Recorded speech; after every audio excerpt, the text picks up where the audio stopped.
In this video, we will be replacing the PCV valve in this 2003 Toyota Camry through the driver's side door. Towards the left side, we have the hood release latch. And after releasing our secondary safety latch, we can raise the hood. Taking a look inside the engine bay, we will be focusing on the center portion of the engine back towards the firewall. We are locating our PCV valve and hose. Using a 10mm nut driver, we can remove the two nuts holding on our engine cover, and then we can pull upward sharply to release the two hold down clips, and we can remove that engine cover.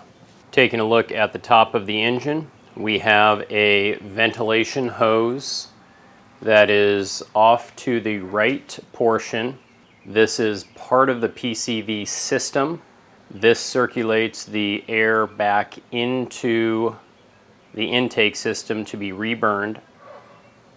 Additionally, we have another hose towards the back left portion of the engine. This hose is where our PCV valve is located at. Using a pair of pliers, we can relieve pressure on the clamp and wiggle that hose off. And if we follow that hose down to see where it is connected to, we can see another clamp.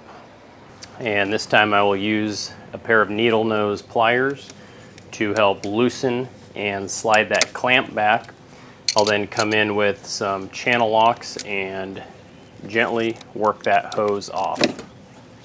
And using the closed end of a 22mm wrench, I can loosen up the PCV valve.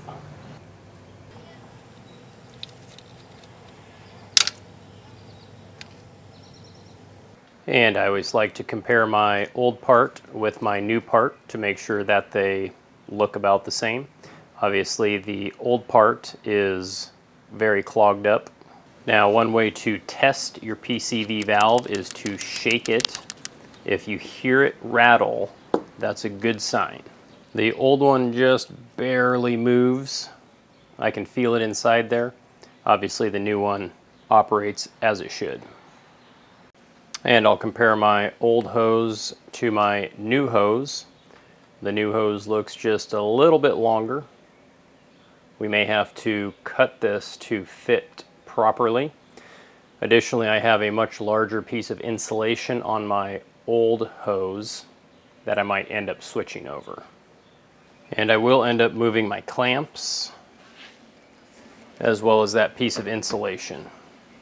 And to help this slide on, I will be using just a little bit of Amsoil metal protector.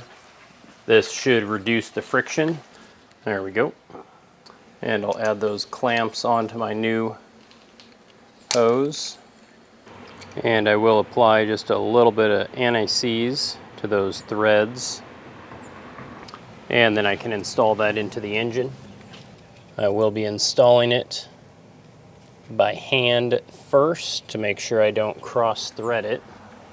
Then I can come back and tighten it down with my wrench.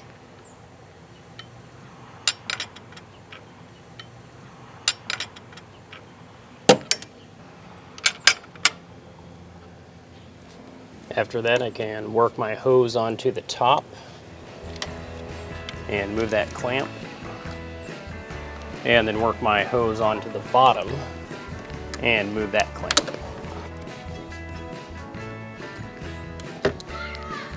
And lastly, we can replace our engine cover.